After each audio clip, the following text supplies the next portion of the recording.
Hello, how are you? Looking good there, Mark. I think you're in New Jersey, probably, right? I am back in New Jersey. My daughter looked at this over my head. She think we should think at night because she said you're starting to look like a bit of a ghoul. She said we could put the candles up there and everything, and people have seen it before if they've watched and they've seen like that. My wife decorates that up for Christmas, but when it doesn't have the decorations on it, and we're still in spring, it could be pretty dark. Get the That's, get the fire going behind me and everything. it reminds me of a early episode of The Simpsons when they were still good, seasons 1 through 15. I think they have the meeting of the Springfield Republican Party, and it looks like Castle of Dracula. In fact, I think Dracula is actually present among those. So. Oh, I think it's hilarious. I mean that it is the backs up. But I will say it's better than CNN's. Did you see that thing that they did? That was like who has a room like that? It looks like TGIF Fridays and Chili's threw up in your room. You know what I'm saying? I told somebody it Is looked like this the Jake Tapper kind of podcast where they're trying to look like yeah. everyday It guys? reminded me. I had an uncle. I loved this guy. He was just so funny. He wasn't really an uncle. He was like my father's cousin. He was hilarious though. But you would go to his house, and he had like oh he wasn't quite the spoon collector, but he had everything in his house for every place he'd ever been. Like he's the guy that stops and sees the world's biggest spool of twine. He was hilarious. He was really funny. But he had a room. My Uncle Les had a room that was just, oh my God, it was hilarious. And that's when I look at Jake Tapper's thing, I'm going like, oh, they found Uncle Les' closet. That's funny. She's ordering some fries and a grinder. Yeah. All right. Well, as usual, in the era of Trump, we have 3 or 4 news cycles per day. We're at war with Iran. We're not calling it that, I guess, for legal reasons, though I don't know why. It's never really stopped the executive branch before. But the recent unpleasantness with Iran is at a, seminal moment. I don't know if that's the right word. Tipping point. Very concerned. The United States and Israel, supported by our Arab allies, have accomplished a whole lot in setting back Iran's nuclear program, ballistic missiles, and drones, and certainly putting it on the back heel to an extent. And also, no one has really noticed. Some people have noticed. Israel has grabbed a chunk of Lebanon, a buffer zone, in a further setback to Hezbollah. Hezbollah was already set back when they lost Syria, when Syria went from friend to foe, with the loss of really all of the government there and its replacement by the current guy. Anyway, but amid all of this and amid a tiff between President Trump and NATO, which everyone blames on Trump, I would actually blame on Oh, it's NATO. completely It's on. one thing just to remain silent or say, sorry, we're not going to get involved, but to sort of actively lead a campaign against the United States to undermine us, that I think looks kind of bad. And lo and behold, here comes China, saying that they're going to play some sort of mediating role, some sort of management role, some sort of role in the Strait of Hormuz. And I really kind of, I don't usually at least try and understand their lies and talking points and then rebut them. But do you sort of know what's going on here? Yeah, China's basically flailing. There is this myth among the Chinese analyst community, as you call it, the China's hands, the sinologist, that China somehow has a place in the world and everything other than being the world's manufacturer of products. I mean, they're very good at it. They turn out a lot. But the simple fact of the matter is, China's not a leader in culture. Nobody's interested in Chinese culture. Yeah, that's right. China's not a leader in sports. Nobody's interested in their sports. China's not a leader in business. Nobody's looking at their business finds. China's not a leader in the military. Everybody has seen that their junk just doesn't work. And China's not a leader in diplomacy. So the fact of the matter is what they are is they're a great economic engine for basically, you know, low cost goods and actually moderately cost goods somewhat. And they're very good at that. But that's all they're good at. And I don't know why everybody tries to extrapolate out that somehow because you're good at making EVs, you're going to be good at dealing with the Middle East. The fact of the matter is the Chinese diplomats are way overrated. They've always been overrated. They have a myth built up around them by people like Kissinger before him and every other China hand, who basically their entire argument is based on this, and that's why I love Trump that he doesn't buy into it. Their entire argument for the China hands is the Chinese are so wild and so smart and so interesting that only people like us, the learned class at the Asia Society and the Brookings Institution, can handle them. That's the argument. It's bullshit. And everybody knows it's BS who's dealt with China. I've done deals. I was thinking the other day, I've done deals well over a few $1 billion in total. You know what I'm saying? But the deals have been worth. That's really not that much, actually, if you've been there for 30 years. In fact, it's probably not all that impressive to most people who know it. But the fact of the matter is that when you deal with them, you see what they're about. And they're about money. They're about economic gain. And they're about basically the number one rule of everything with the Chinese Communist Party: shut up. They just want things to quiet down so they can rule. Now, the only thing that I'm seeing right now from the Chinese Communist Party is I do think they want the war to end. But it's a bit difficult to say you want the war to end when we know that they're probably covertly supplying the Iranians with parts and things like that. They're flying them into certain areas and then taking them over by land or however, smuggling them in various different ways. And, we know this. I think the only thing that's really going to come out of this for China is if Trump can finish this off quickly, then they're in good shape. And I think Trump could basically call this anytime, which is my belief with the Chinese. My belief is the Chinese are probably trying to tell the U.S., you've beaten them, you've destroyed everything, stop. Let's open that Strait of Hormuz up again. And I do believe the Chinese would have leverage with the Iranians if the fighting stops. I do believe that. I do believe the Chinese can say, look, we control your weapons, we control this, we control that. The Russians have no incentive at all right now with oil at $115. Putin has no incentive at all to end this thing. As far as he's concerned, go, go, go. And also these weapons aren't going to Ukraine. You know what I'm saying? So he's got the incentive to keep going. The Chinese just want it over. So my belief is they're going to be worthless as long as the shooting starts. But once the shooting stops, I think you'll start seeing the Chinese not pressing the Iranians, but enticing the Iranians to open the Strait of Hormuz again and get their oil flowing. But I thought it was hilarious the other day when the Chinese couldn't get their ships through. Everybody said, oh, the Chinese have got a deal.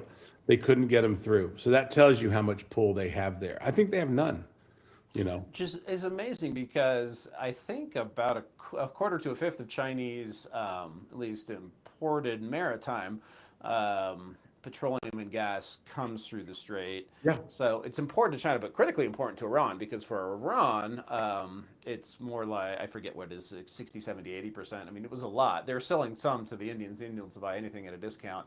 But China, so it's interesting, the limits. And you're right. I love it. The other thing that so-called China experts do is start explaining things to you like, face is very important to Chinese. It's like, oh, thanks. Did you read the Wikipedia entry on China before you came to this meeting? A bunch of condescending people who are wrong on just about everything. Look, I got to tell you something. I hear the rumors, and I think they're credible. And I hear there is no doubt the Chinese leadership is making a fortune off this oil export, but there's no doubt. I mean, it's oil is the perfect corruption. It's like gold or something like that. In other words, it's a raw material that can come in. The Chinese government basically pays the Iranians $1. The real price is $1.20, but really what the Chinese pay is they pay $1, but they're really paying the Iranians 95 cents, because as soon as it comes into the 95 cents, 2.5 cents goes to the Iranians, 2.5 cents goes to the Chinese, or I've actually had people show it to me, and I think they know what they're talking about. So for example, the price per barrel comes in, say it's 100% of that price. Say the market price is 100. The Chinese buy it at 92. Then the Chinese then kick back to the Iranians, or the Iranians kick back to the Chinese, or whatever it is, as they're working the bills out, a 2% broker fee or something like that. Guess who gets that? In fact, it's no secret that Xi Jinping's brother-in-law is down in Macau, and it's no secret what's going on in Macau. And I think I think people are trying to determine it, but you'll not see it, but everybody knows what they're doing. There's basically a lot of, not money laundering, but basically just pure corruption and graft. The Russians are getting rich off this as well. How does the Ayatollah's son own over 100 million pounds in property in the UK. What did he have? He's a internet executive, or he's got a new startup or something like that. Yeah. I don't think so. Everybody knows. Thriving media property. Yeah, they really push the edge. Corruption is a huge part of this, and I believe one of the reasons this thing's got to get opened back up is essentially these guys are corrupt and they want it opened back up because they want the money to flow again. The money's not flowing right now. That's the problem. The Iranian oil's not getting out. They say, oh, it's moving here and moving there. Yeah, it's moving a little bit, but it's not getting out the way it needs to get out, and the volumes need to get out. And what Trump has done is the Chinese are probably trying to figure out who we get our bribes from, because what they've done, seriously, because Trump has taken out the top level, taken out the next level. So think of this like the mafia. Basically, you've taken out the top two levels of bosses. The third level of bosses, people are like going, oh, the Iranians are going to fight. No, those guys are saying, okay, how do we set up our bank accounts? Can we get the right lawyers in Jersey to make sure we get everything set so we can get our money back? Look at these. We're finding hundreds, maybe even thousands of Iranian regime kids who are in the U.S. Who's paying? What's paying for them? Are their dads, again, are their dads have successful restaurant franchises that we don't know about? No, it's all corrupt money. It's no different than when the mainland Chinese guys used to come over here. Now it's a feast for the FBI to go around and just drag these kids in and get all the information they can, because they'll do anything to stay in the States, But it is what it is. I mean, it's like Soleimani's daughters. They've actually got a case to be made that if they go back to Iran, they're going to be persecuted. I think they end up in France myself. Yeah, that is the repository, seemingly, of. It's going to be. That's where they came from. That's where Ayatollah Khomeini came from. Yeah. I mean, that was about as smart as. I mean, the Germans intentionally put Lenin on a train to go to Moscow. I don't think the French were intending to destabilize the entire Middle East when they let him. I think the Chinese, this is starting to really hurt them. Look, we've got $4. This morning when I was picking up my coffee, because we had a delivery to the house, so I ran away, and my wife took care of it. So I went out and got coffee with the dog, and because our coffee machine wasn't working. So I went out and got coffee, and I was in there this morning picking it up, and I'm in New Jersey's local deli, and they're going, oh man, the price of gas, oh my God. That's an issue. Now, these guys, when I go to, I guarantee they all vote for Trump, but it's starting to be an issue. Imagine China right now, Yeah. and also with the other Chinese. thing I read in Bloomberg the other day is that Zimbabwe is becoming a destination. Lovely Zimbabwe. I hear it's beautiful this time of year. So the days of showing up with a suitcase full of dollars, euros, maybe yuan, I doubt it, in Zurich might be over. I don't know. I'm not 100% convinced.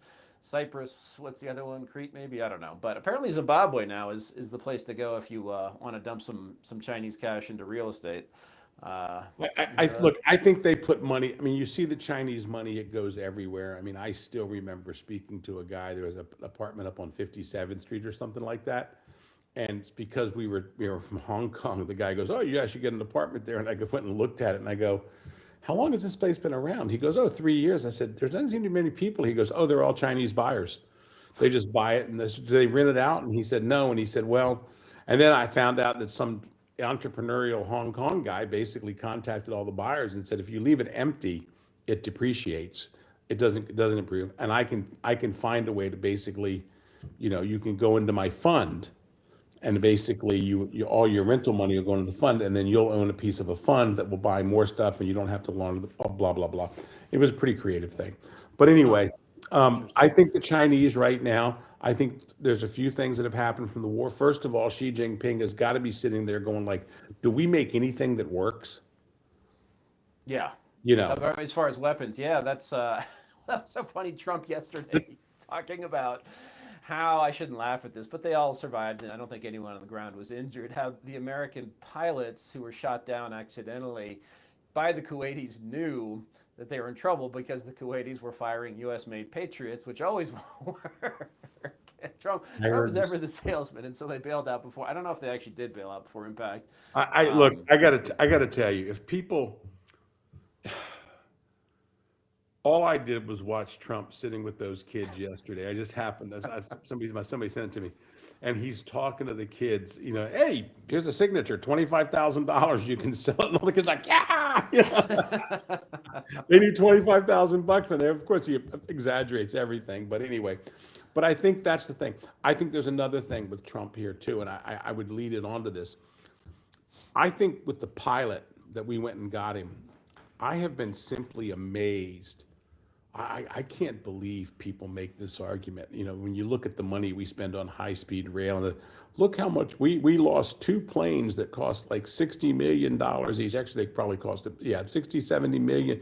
Two special operations C-130 planes we've lost. And you know, look at all the ammo. I mean, apparently this mission cost about $250 million to save one guy. And I'm sitting here, and it's like the FT people are making the argument, and all the people. I'm going like, but you know what the Chinese saw from this? What the Chinese saw from this, and what the world saw from this, and when Trump wants something, he gets it done. And that leads me right back to my favorite subject, not my least favorite subject, but it's the subject I talk about, is Jimmy Lai and the dissonance in there. The United States is not going to leave a man behind. They're not going to leave. He's not their man, but he's not going to leave people behind that they make a commitment to. So the Chinese need to solve this. Right. When you look at the U.S. action, it's consistency. It's kind of like when Paul Wolfowitz always said the Russians, when they saw Reagan deal with the air traffic controllers who were striking illegally. And they saw Reagan fire them and continue to fire them. The Russians, when we saw the papers later, and when you talked to them, the Russians came out and said, wow, this guy's serious. We're dealing with a serious person here. Yeah. He had been head of a union, actually, and was willing to deal with the union guys. Yeah, that's right. The Chinese need to learn. The Chinese have learned from this, that when Trump says something, Trump does it. And I think that's the one thing. The worst thing that ever came out was the dumbest thing they ever came out on the left was taco. Unlike Axios, I am not well sourced in the White House, and so I don't claim it. I think we are better sourced than Axios. I think I am. I probably am better sourced, but I do have somebody who knows the Trump political machine, and she told me that the dumbest thing the Democrats ever did was come up with that taco thing on Trump. Because if you know Trump, you just picked the fight that he is not going to lose. So he is not going to back down on anything now. You know what I'm saying? Well, and further to your point there are two things I think recently that show how strategic, and not to sound obsequious here, even though I will, but how strategic he can be. And we think he's tactical. You know, he has this thing, maximalist demands, then back off, then maximalist demands. But two things. One, I think part of the Iran situation really is cleaning up from the 1980s where he was shaped politically. And he's like, these people have been a problem since 1979. They've actually been a problem since like the 4th century BC or BCE, if you will. Ask the Arabs. Yeah. But the other thing is just yesterday when he said that, he said, well, and a certain president, I don't want to name him because I actually like him, should have dealt with North Korea. This is when he was saying Kim Jong-un thinks that Joe Biden is mentally retarded. Now, it wasn't Biden. He was referring to Bill Clinton, who he's actually, I guess, gotten to like on a personal level. And so this thing about this Trump, this is kind of in the weeds. You and I know this from Asia stuff, but going back to the immediate post-Cold War era when Yongbyon, the plutonium-producing reactor that the North Koreans have, was just being fueled, and no way that this is being used to produce electricity. It should have been bombed at that time, and that could have stopped the program. And when we discovered uranium centrifuge operations, which you can usually tell by the flow of power and things like that, we should have bombed them. And because we didn't, North Korea now has a whole lot of plutonium-based weapons and a whole lot of U-35-based weapons. So that's kind of in the weeds, and Trump is surprisingly a details guy when he needs to be. Well, look, the only thing keeping the North Koreans from selling the Iranians a bomb are the Chinese, and maybe the Russians too. I think the Chinese they don't want Iran to have them. They don't want Iran because if you're the Russians, you just looked out and you saw where that missile can go from Iran. If it can hit Diego Garcia, it can hit parts of the Soviet Union. I don't know if it can hit Moscow yet. But it's close. It can take out some other cities. So my point is I think the Russians and the Chinese don't really want. Nobody wants another nuclear player around. You know what I'm saying? And the Pakistanis have had the bomb for a while, as had the Indians. I'm sure they have it. Everybody's pretty sure they have it, but they've managed to keep that from the Iranians as well. I really think the lesson for China here is going to be that stability needs to happen, but it needs to happen through strength. I think that's what they're going to come at. The question is, will they be strong enough to do it? The country's collapsing birth rate wise, it's collapsing in every other way. There was a fascinating story that came out the other day that Europe, as we know it, big Europe, Poland, all the way down to Italy and all those places, is going to have, Eastern Germany, Western Germany, Britain, Spain. Europe as we know it, and I guess throw in some other, Europe as we know it is going to have more babies than China is by the year 2033 or something like that, or about 2052, because it's collapsing that quickly in China. They're going to be down next year. They're down below 8 million now. So the Chinese, their question is going to be, are they going to be able to be a player? And that's one of the things I think they're starting to see now. The Chinese society could be this society that basically peaked in 2016. Mm-hmm. That could be the peak of China, and it's heading downward now. Which of course then brings us, after we say we have China, and in Hong Kong, like I'm saying, is like when you look at Hong Kong, it's like they need to get this solved. They need to get Hong Kong working again. They need to get Hong Kong at least to the Singaporean level, and they're not going to be able to do that when they're basically holding something from a president who said, "I want this guy." Right. Well, let's kind of go back to that. So the summit between Xi Jinping and President Trump going to take place in Beijing, was originally supposed to happen around now and has been bumped to late May because of the Iran war, which gives Trump a little more breathing room. But now they're supposed to talk about trade. You and I have heard that this agenda has been driven a bit by the trade and finance side of the administration. Before the original summit, Secretary of Treasury Bessent met with the Chicoms in, I believe it was France, or was it Geneva? I can't remember, somewhere over there, somewhere in vacation land. So what do you think they need to, presumably discussions will be about trade. Taiwan comes up, security comes up, Iran comes up, but what do you think they should do either before or during? Because isn't it time for China to make a concession? It seems like Trump has kind of been awfully generous to them. I think the Chinese are way past a concession stage here. They should have done something a long time ago. I think the problem is that essentially they have not been asked up until the time. They made not one single concession to the Biden administration until the very end with the release of Swindon and Lin and the other two gentlemen. Now, I think those four were released basically because they didn't want to give them to Trump right away. That's my conclusion. I've talked to people about it. I know people who know. In other words, like all of a sudden it was like, okay, we're going to give it to Biden, yay. But they didn't want to have Trump come in and then Trump say, well, I showed up and look what happened. And I just think the way, also the part of it is too, when the Chinese system starts going, you know what I'm saying? Mm-hmm. It's going to go. So in other words, at the end of the day, they didn't hold him for Trump because they didn't want to give him to Trump. But by the same token, it was going.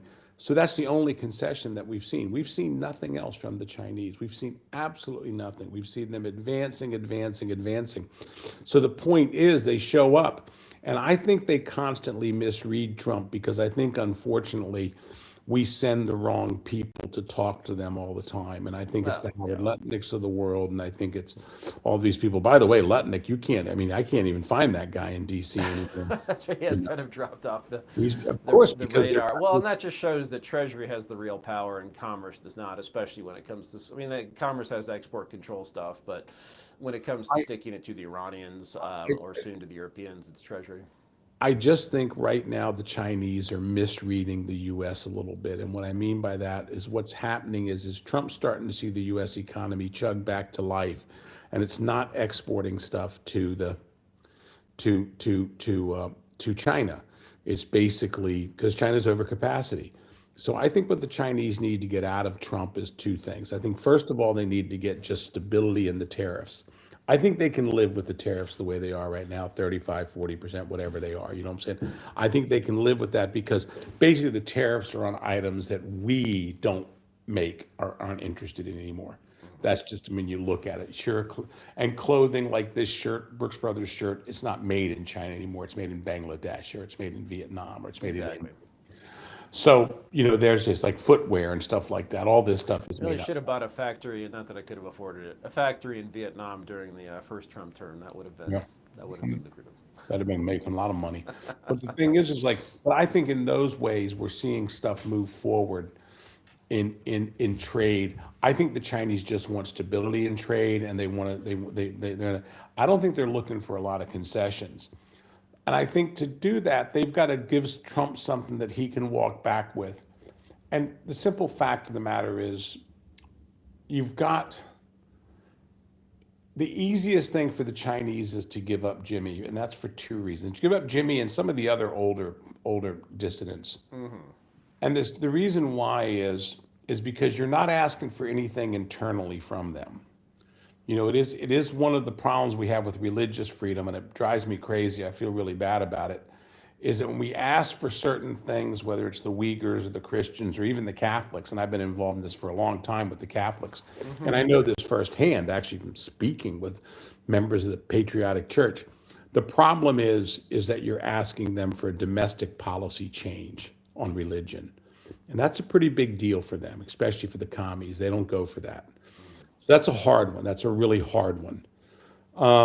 So when you look at the easy one, well, the easier one is a guy in his 79th year of life, who basically did not really have much of a case proved against him. And also, they know Jimmy. That's the one thing that always drives me crazy. The commies have known us for years and years and years. There was not one single surprise that came out of that trial on Jimmy Lai where they're Chinese like, oh, wow, that's it. None. And so I think Jimmy's a layup for him. But I also think the simple fact of the matter is, and he's the most well-known political dissident in the world today. He is. He's it. He's the big enchilada when it comes to like political dissidents.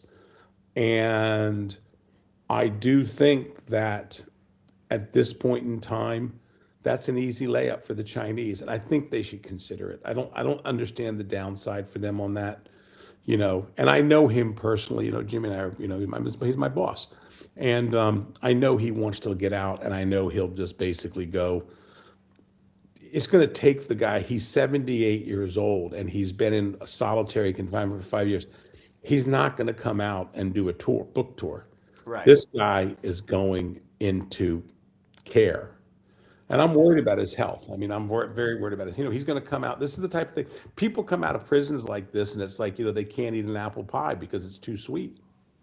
Well, you know him much better than I. Obviously, I have met him, of course, thanks to you. But it seems to me, you mentioned the Patriotic Church, which is sort of what the official Catholic Church has to be in China, and of course the Vatican is completely useless. They were, post John Paul II, so you had Cardinal Zen, who it's not like he was off hurling rocks at anyone, but just peacefully being present in support of those seeking, their rights, and for China to do what it agreed to do in the handover in the Basic Law and the Sino-British Declaration that handed Hong Kong back to China, et cetera, et cetera.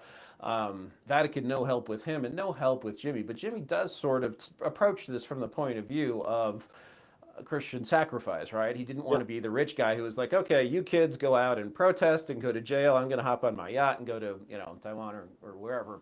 But having undergone his sacrifice and dealt with the consequences that he helped set in motion.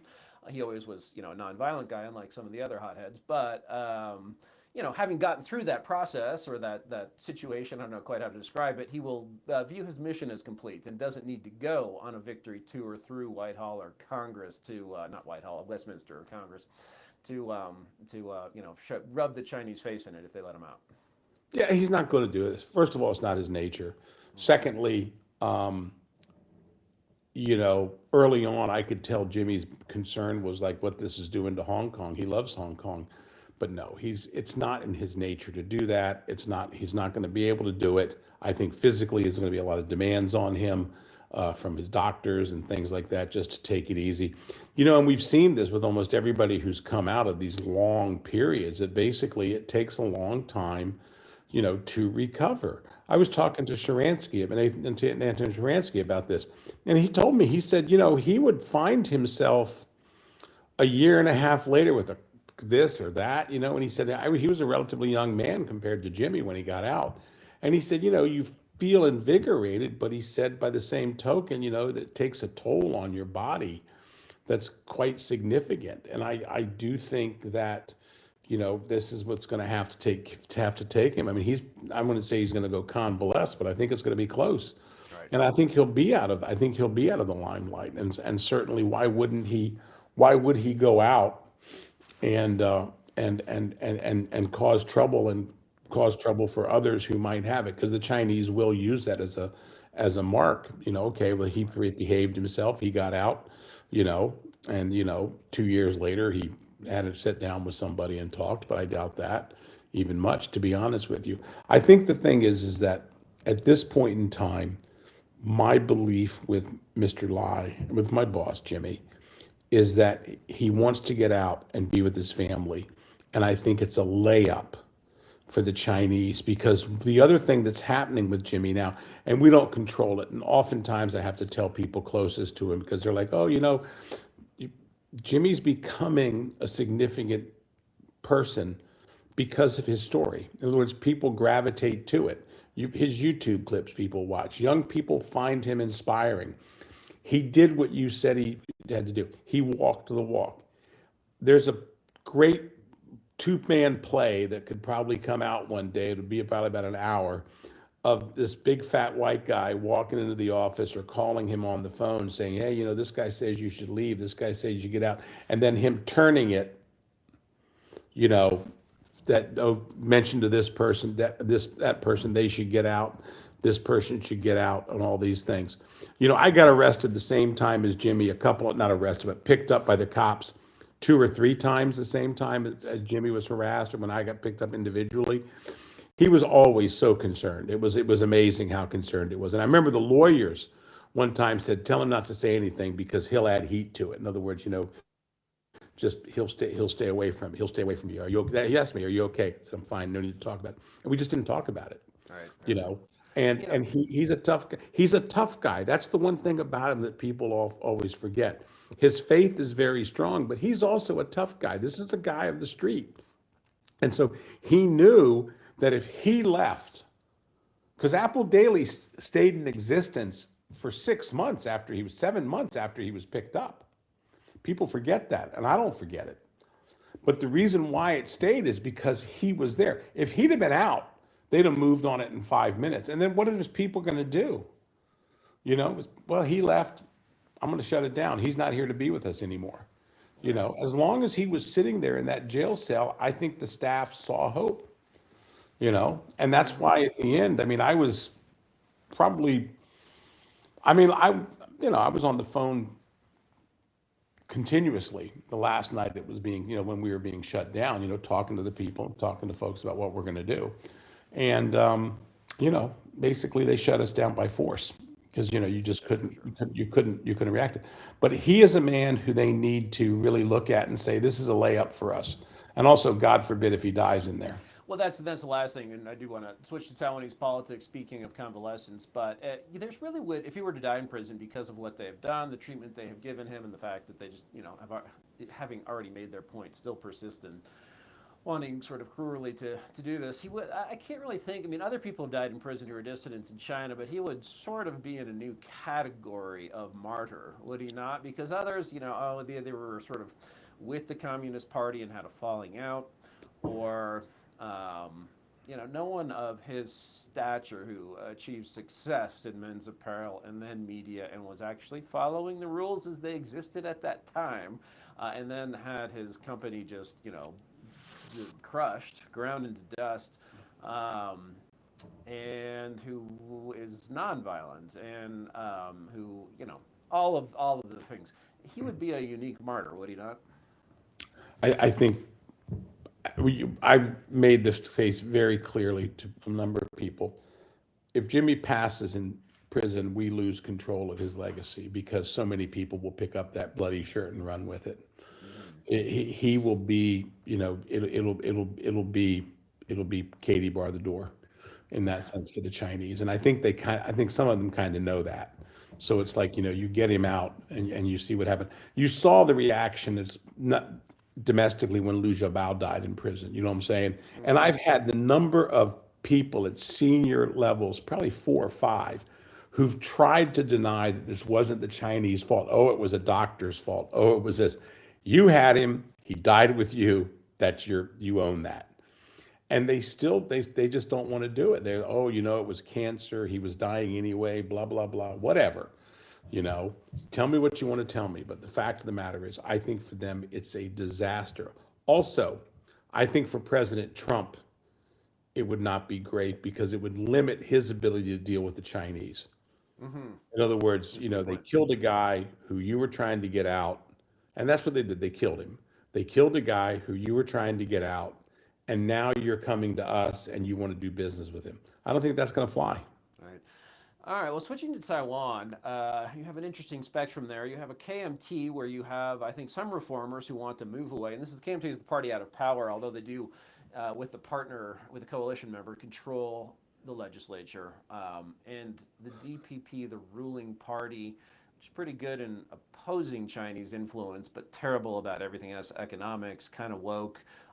They're in their third term of controlling the presidency, which would really indicate a probable loss in the next election, which, like ours, is in 28. But then the KMT, you have a spectrum of people, it seems, Mark, from people who want to break with their past footsie with the CCP, with China.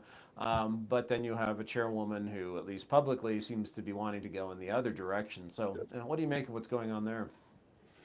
I think the KMT is having a very healthy fight internally. And I think basically Chairwoman Cheng, I think she's basically now as powerful as Ma was when it comes to the Chinese. I think she's going up there in a couple of days or a week or whatever it is. I think she's going to go shine shoes. I think Xi Jinping is going to come in. He's going to basically put all his weight behind her, trying to knock out, I would guess, more U.S. friendly people. His whole goal is to block that U.S. arms purchase, which, by the way, I don't think is as important as it used to be, because they could basically, that's like ordering a suit with the Taiwanese. You can order a suit, but there's no fabric. In other words, anything they put in now is not going to be fulfilled for 4 or 5 years. They can come and get it later. My understanding is inside the Trump administration, everybody knows that it's not a big deal. Trump has made the offer. Politically, he's covered. If the Taiwanese can't get it, we understand. Win some elections and you'll be okay. I myself fully agree with you. I think it's very, very difficult to see them winning a fourth time. And I think the other problem you have is that we have an aging society in Taiwan. We have a society that basically is seeing the price of war in Iran, whereas they saw Hong Kong earlier, and that showed them to resist. They're now seeing, well, maybe we can get bombed into the next year by the Chinese, and they never have to put a man on the ground. In other words, China's looking at that as well. But there's different results for China. But if you're Taiwanese, you're still getting bombed. In other words, I think what's happening with the KMT at this point in time is they are having this argument internally of how they come out. I do have a different conclusion than a lot of people. I believe that the one who can win in Taiwan is Mayor Liu, or maybe a version of Eric Chu coming back. I believe someone who's pro-US in the KMT, but not the DPP, can win. In other words, someone who can balance China, keep China happy. Basically, the US people forget the US position. We're happy as long as it's not blowing up and we're getting our chips and everybody's happy there. So that China influence is growing in Taiwan. I hate to say it. I look around some of these think tank guys, and I'm going you live in a different world. They go over there and they meet the Arts and Craft Club from the DPP, and they think these people. I'm not kidding you. I went to a think tank thing about 4 years ago. I don't want to say who it was. And all the people in the room, I promise you, when I went to the cigar club on Friday night, with the guys sitting around, there was more market cap with the 10 guys I was sitting around in that, and more people who employed people than the 100 or so people that had been, 150 or so people that had been at this event. And I'm just because we always meet the wrong people. They go over there. These recent senators who went over, they meet the wrong people. You don't meet the right They've people. always done that. Yes. They've always done that. And so let's see. So I think basically the KMT, and I think the other thing too is I think we're starting to see the KMT take the administration, the administration take the KMT a little bit more seriously. I heard Mayor Liu when she came over. I heard she had pretty good meetings. People were fairly impressed with her. And I think what's happening for her that's quite good is Cheng's going to Beijing, and it's going to show a stark contrast for the U.S. So the U.S. is going to have to get off its ass and start working with the KMT. And I think the other thing that she'll do that will be very beneficial, and the Chinese won't like it, is we're going to see them start bleeding in these deals. In other words, okay, we're going to pass this budget, whatever. If our goal is $1 to sell them stuff, well, the first thing there was 35 cents. She'll come back and they'll come out and they'll add 10 cents. So we'll go to 45 cents. Then they'll add 5 cents more. We'll go to 50 cents. But what they'll be doing, the KMT all along, they'll be working with various U.S. contractors to get their projects approved and their congressional delegations. And I think that's going to be very effective, which, by the way, brings me back to Kristen Whiton, who wrote the piece that still is influencing U.S. policy over there. When you said basically the DPP doesn't know anybody in Trump land. Well, what did the DPP just do? They just hired Trump lobbyists for the first time. Pretty good contract too, 50 grand a month. And we all know that's like triple. That's the baseline. But the thing is what did they do? They did that because basically they know that, people in the DPP do not have good ties in there. And I give credit to the DPP for actually hiring these guys and trying to make the wave. Whether it's a day late and $1 short, I don't know. I don't think it is, but we'll see. But I think the one thing that I think they're going to make a mistake, and I've already seen it, by the way, I saw it the other day, is they're trying to run down the KMT guys in DC and places like that. The KMT has something, and it's called an election. They won an election.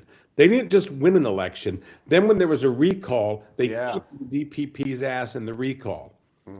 So and that's the problem. The DPP guys, I still get them online. Oh, the illegitimate KMT party. Excuse me, did your president, was he illegitimate in that election? I don't think so. So I think the real problem that we're seeing here is that with the DPP, I think that they're going to have to basically start being competitive economically on immigration. I'm hearing rumors we're finally going to see those Indian workers show up that they need. I'm not sure that's the best idea for Taiwan society, but I think they could. Vietnamese, but the Chinese, there's a guy named Michael Turton who I think is very smart. I don't think he's in Taiwan. He's a big DPP guy, hates the KMT, but even he's starting to say, hey, we need to start really thinking about immigration, birth policies, all these things. But I'm telling you, Kristen, I'm not blowing sunshine your way, but it's amazing how long, that article you wrote aged very, very well. Oh, thanks. Yeah, I guess we're coming up. And a year on, we're now seeing policy action because of it. The honest people in the DPP, who I know, the honest ones tell you, say, look, we're a bunch of lefties. We would love having Obama there. We would love having Eli Ratner and Rosh Doshi, but this is what we got to deal with, in the Trump world. You know. The other thing too is, by the way, Trump's not as hostile to Taiwan as people think he is. I happen to know that. He's not that hostile to him. The guy who really screwed up Taiwan for the U.S. is Lutnick. Yeah, they hate him. It was unrealistic saying that we want them to give up their semiconductor industry basically and send it over here. Morris Chang from TSMC is a legend in my mind. I think he basically did this. No,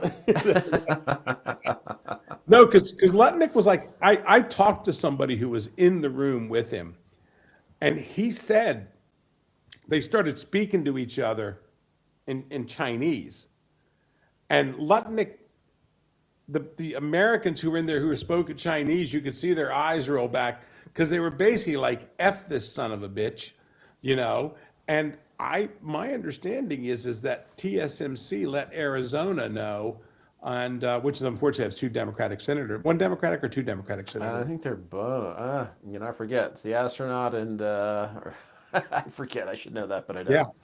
Yeah. No. Probably not a good sign if it is a conservative there. Not the kind who jumps Yeah, out of bed in the morning. but anyway, but no, I think with I think with the KMT and with Taiwan, I just think Taiwan needs to, we could talk about it next time, but I think the birth issue is so bad. Yeah. I was so depressed the other day. I saw the Philippines birth rate is now down to 1.8. Huh, that's very surprising yeah. Yeah, it's really surprising. It's really surprising. And in the urban areas, it's down to like 1.3, 1.4. That is, just a parting thought on Taiwan too is that they shut down their own the DPP because of their wokeness, anti-nuclear. Even though Democrats in the U.S. have come around on nuclear energy, but they shut down their one nuclear electricity production plant and are now extremely reliant on imported petroleum and natural gas. Some of that does come from the United States, but a whole lot of it comes through the Strait of Hormuz. So you can thank, if you are Taiwanese, you can thank the DPP for higher energy bills. And I think their energy monopoly is running some gargantuan deficit, sort of essentially subsidizing this bad decision. It's in the tens of billions of dollars now. Yeah. The real subsidy. Look, they got into this and I'm not kidding you. You go to talk to the DPP people, and it's like talking to a Moonie when it comes to nuclear. That's right.